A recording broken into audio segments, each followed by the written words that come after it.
You sit there. I'm sitting there. Hello, how are you? Good?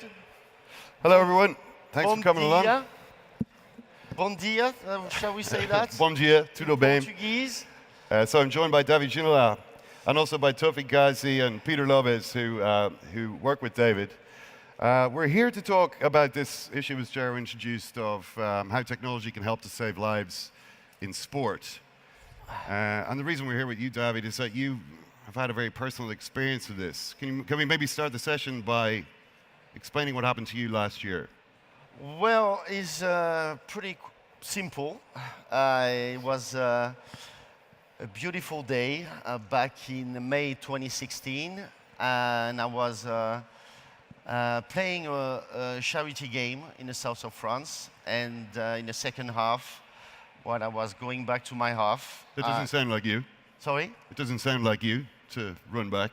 Well, yeah, I was tracking back to get the ball back, and I just fell on the floor, and I was unconscious. I start to swallow my tongue, and my friends on the pitch at the time, they called the emergency services, and they explained the situation, and they told them exactly what to do. So they said, forget about the tongue, concentrate on the heart. And I was lucky enough to have, some of my friends, they know how to perform a CPR. So they did perform a CPR on me for 9 minutes. I was actually dead for 9 minutes. When you say you were dead, what does that mean? Then my heart stopped, so Clinically. I wasn't there anymore, and they were expecting something, but it took 10 minutes for the emergency services to arrive on the set, and they shocked me once, twice. Well, they actually shocked me 5 times before they get something, as a response from my heart. I was taken to the hospital, the hospital in Monaco. The surgeons made a quadruple bypass on my heart. They stopped my heart a second time, so that's why they were saying that I was dead twice. So it was pretty interesting because I haven't felt anything, any pain, any alert. I wasn't alarmed before? Because normally when you have a cardiac arrest, sometimes you got pain in your arm, you just feel oppressed on your chest, and I just fell on the floor without feeling anything. So from the time I went on the floor and I woke up in the hospital, I can't say really that I was under any pain. The thing is, when I woke up, the surgeon was there looking at me, and he said, David, do you know what happened to you? And I said, well, not really. Do you know where we are? Who are you? Because he was concerned about my brain. He did the job as a plumber. He said, I am the plumber. I work on your pipes. I did my job, but I didn't know if your brain will be responding well when you're gonna wake up. And so he made it clear, asking me questions about where we are. So I said, well, it looks like an hospital. So he said, do you remember anything about the day, about what happened to you? And I said, no, not really. So he said, look at your chest. And I just looked at my chest, and I had, something plaster on my chest with tubes coming out, and I said, well, this is pretty heavy. And he said, well, yes, it's pretty heavy. I made a quadruple bypass to your heart, and I opened your chest. Well, it's pretty it's terrifying when you tell the story. I mean, you can be it's quite horrific. Yeah. But I feel good. I mean. Well, you look good. You're 50 years old now. I mean, Thank you very much. 40. Thanks to mention that. You were a man of 49 when this happened. Kind of in the prime of his life, a former professional athlete. Was there any sign? When you look back, was there any warning in terms of your general health in the time leading up to it? At all. It wasn't any, as I said, any alert, anything. I didn't feel anything. But let me bring to your attention some of key figures for me. I mean, in Europe, 20,000 people die while playing sports each year, and many of them are on the football pitch. And it is quite scary to think about that. We had, examples like Sheikh Chote most recently, Hugo Ekiog, a former Tottenham player. We have, Marc-Vivien Foé and many, many others. Just last week at Royal Antwerp. And the thing is, we can all be victims of cardiac arrest at any time, and this is the point. I think the survival rate after cardiac arrest is about 5% on average. And this is the second cause of mortality in the world, with 8 million fatalities every year. So I think sports has a duty towards general public, and we need to raise the awareness about the importance, and we're all there in the same situation. It can happen to any one of us. Well, why is it that in your situation, I think that you were quite lucky. There was a series of fortunate circumstances which meant that you survived when you could very easily have died. Can you explain some of the things that happened that meant that you were lucky as opposed to unlucky? I was lucky because most of the question you ask yourself when you are facing a situation like that is about, I want help. I want someone trained to perform a CPR. I want a defibrillator. How long should I wait for the emergency people to arrive on the set? And lucky enough, as I said, there was people on the pitch at the time who knew exactly what to do. So they performed a CPR on me for 9 minutes. It's quite a lot, because when you know how many people in the room knows how to perform a CPR? Well, not many. There's not many hands in the air, so I think is the sign that we must really raise the awareness of the importance of getting. We should be, more than 90% in this room, just in this room, knowing about that. And I think we're talking about UK, we're talking about France, we are very weak in that compared to a Scandinavian, North European country. That is more than 80-90%. Who knows? Because they go, you have to go back to school and start from school. Kids should know how to perform a CPR, and this is what we're trying to do, and to raise the importance of that, starting with a young age, because kids will go back home and tell dads and moms that's, it's so important. One in each family would save, thousands and millions of lives. Peter Lovis. Yeah, Ken and David. David's one of the lucky ones. He's one of the 5% who survived.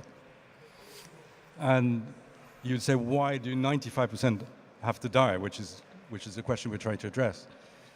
Because most people do not know, and we saw this again, do not know how to perform CPR, how to perform heart massage. That's something which needs to be increased. And do you know that 80% of cardiac arrest, sudden death, happens between 8 at night and 6 in the morning, which means for most people it happens at home, and very often it happens in front of a close one, a relative, a loved one, and most of the time you're gripped by panic. Since this problem, I think we need to look at things properly. The sad reality of cardiac arrest survival rate is not increasing. It's not increasing in the last decade. So the question is really why? Why are we in a situation like that? These days you can get access to anything. So the thing is, with all the technology, I asked myself a lot of things, and the main question was raised, and I said, well, with all the technologies surrounding us, like we all have smartphones, smartwatches.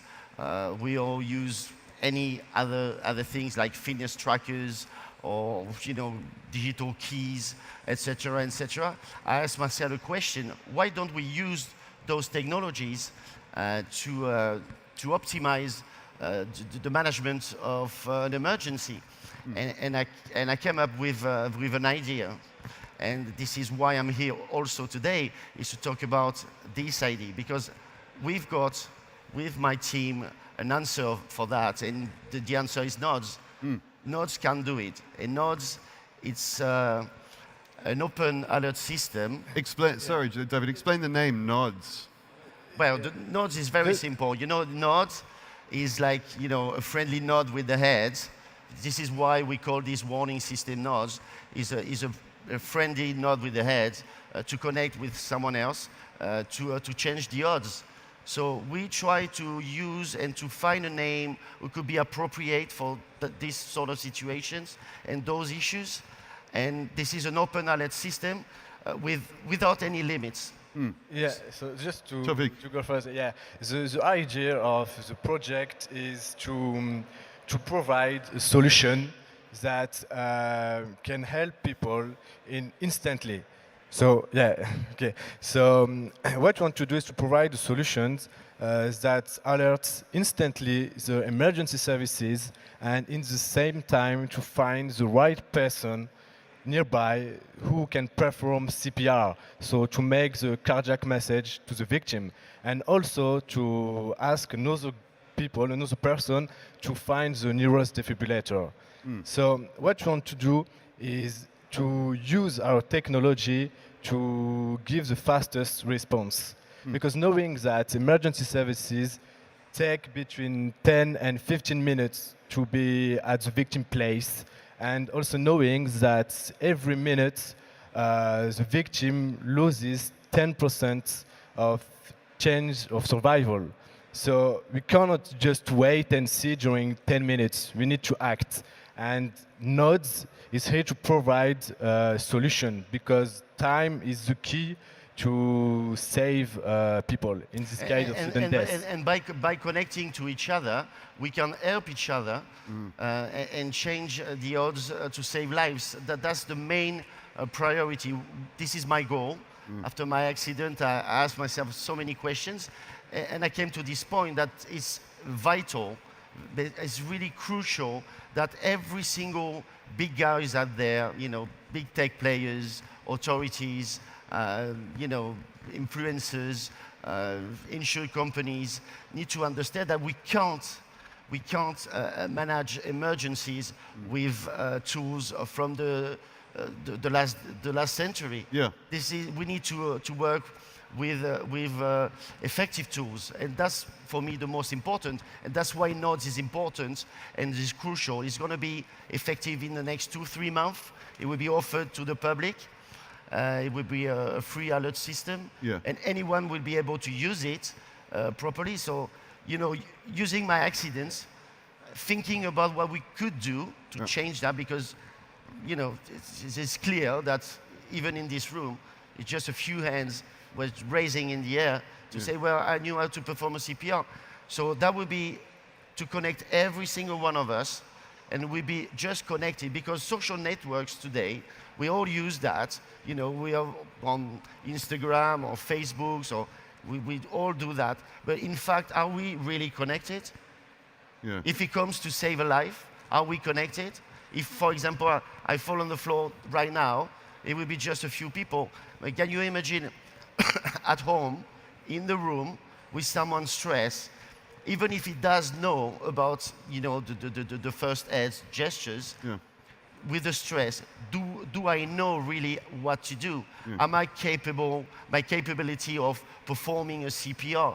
Will I break any bones? What should I do? It is a very complicated things, and this is why we're working on a more simple approach of solving those issues. Well, can any of you give me an example then of precisely how this would work in practice? Like, say for instance, something was to happen, and you are connected to the app.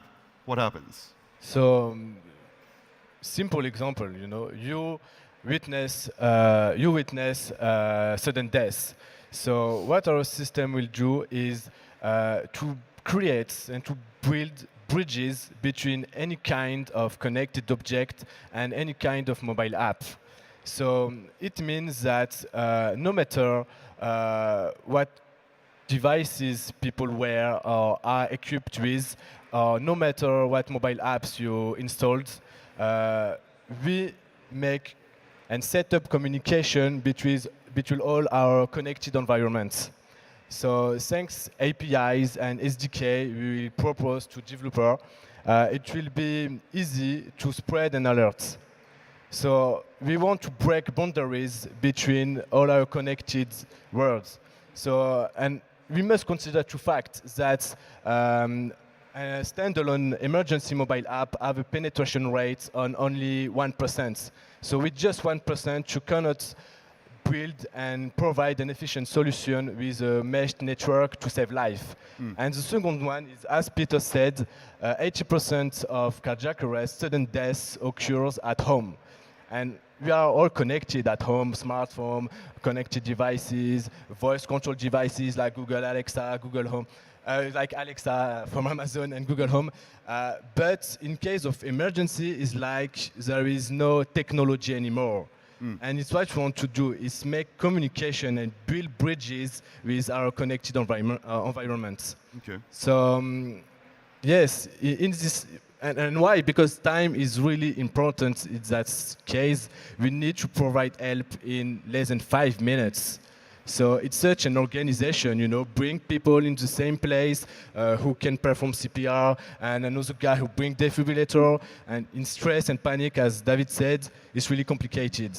So we need technology to change the situation. Okay. How many children have lost a father or mother when they could have been saved? And I'm the perfect example of that. Because I was dead, I came back to life because I was surrounded by people who knew exactly what to do. But this is one of a kind. 95% of the time, people are dying with sudden death, cardiac arrest. Well, I guess we all know that we're going to die, but maybe we don't really believe it. I mean, I But you wonder. should. Yeah, I wonder if I wonder how this experience that you went through has it changed the way that you think about life? You know, since my accident, I took a lot of time to think about it and to understand why me. A lot of questions actually. Why am I still alive while 95% of people are dying? When I came out from the hospital, the surgeon told me that it was a miracle. So when you talk about a miracle, you need to have answers. And I think I'm searching for answers I will probably never get in the way, maybe never. But the thing is, I'm looking back at it. I was very lucky. I'm a very lucky guy for that. But I came out from that with an idea. How could I make my experience good for others? How can I make my experience worked in a different way for other people? How can I don't want to be, Jesus coming back to life and, saving millions of lives. But in a way, if nodes can save millions of lives in the future, that's my target, that's my goal. This is what we are currently working on right now to make something, a warning system available for everyone, and we make a life changer. Because I think technology is a life changer. Time is crucial. Time is what makes the difference between life and death. And I think this is what we need to take in consideration more often in our life. Because most of the time people might think, well, it's not going to happen. No one is going to fall on the floor and I will have to perform a CPR. Most of the time, yes, I agree with that. But if it happened, what should I do? So now I'm not a different person. No? I'm still the same man, I guess. I hope so. This make me a better man? I don't know either. But I'm sure that I'm back for doing something different. I was a football player. Now I'm doing things on TV in France and so many interesting stuff.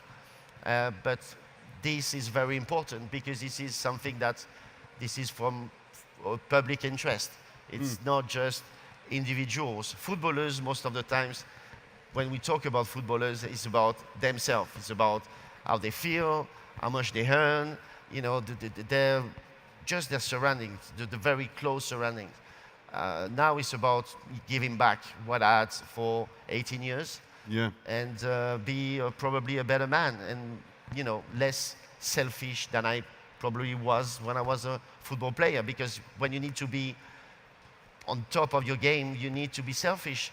And when you get out from the game and you end up your career, you think about something else and you're a different person, you're a different man, you're living in a different world, and you're back to real life. And real life is about be surrounded by other people, and this is what I try to achieve. And if I can achieve that, that would be amazing. That's good. Well, I wonder what you think, though, about football, the professional sports. Are they taking this seriously? Because we have seen on many occasions these awful scenes. It happened to Tottenham. Fabrice Muamba survived, but you know, Marc-Vivien Foy was not lucky. Just last week, a player at Royal Antwerp, Joel Lozano, has died in training. Cheick Tiote, not long ago. I mean, I'm out of 30 years of age. Surely, if there is one place where your chances should be maximized, it's training or playing with a professional club. I mean, how seriously is football taking this issue? It doesn't have any relation between. I've been practicing sports since I was little. I mean, 6 years old. But I think you grew up with some things in your DNA, like in your gene. This is something coming from your dad or your mom. Actually, after my accident last year, I spoke to some of the cardiologist people, doctors, and they said, David, you know, this is quite normal. Your mom died in 2005 from an heart attack. Your dad had 4 operations on his heart with stents put in his body. I mean, you are more keen to get those kind of problems when you reach 40, 50, but it's not, don't get me wrong, this is not a question of age. If it's in the gene of your family, you need to check yourself.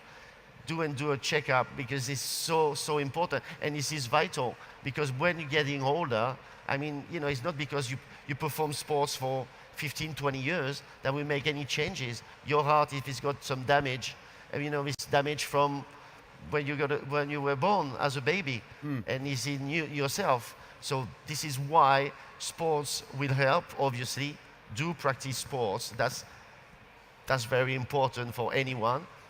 But it doesn't have any relationship. Yeah. You know, that's why the person and the players you mentioned had some issues with heart problems and cardiac arrest, sudden death, because it's in the gene. This is something you got inside you. Yeah. So the best thing that anybody can do is really just get checked and learn how to do CPR. Get checked is the best options, and in 2 or 3 months time, get nodes everywhere on your phone, anything, and it will help, and it will help millions of people. So yes, really, thanks Nodes, we want to make every mobile app and every connected device is social in case of emergency. Okay. So we just launched our website nodes.com, where you can talk with David Ginola and continue the conversation about this topic. Okay. So many things. Just to finish, I mean, it's so many things, so many ideas who stay in the drawers. Yeah. That's when I did this idea, I wanted to make it real. And we are here. The Web Summit in Lisbon is beautiful. The weather is much better than in London, by the way. It's just beautiful. I mean, I just want to make things real using technology because it's very important, and because technology is a lifesaver, and it will save lives. Okay. That's for sure. David, Tofik, Peter, thanks very much for Thanks, joining Ed. us. Thank you, Rich. Thank you, Ken. Thank you. Thank you.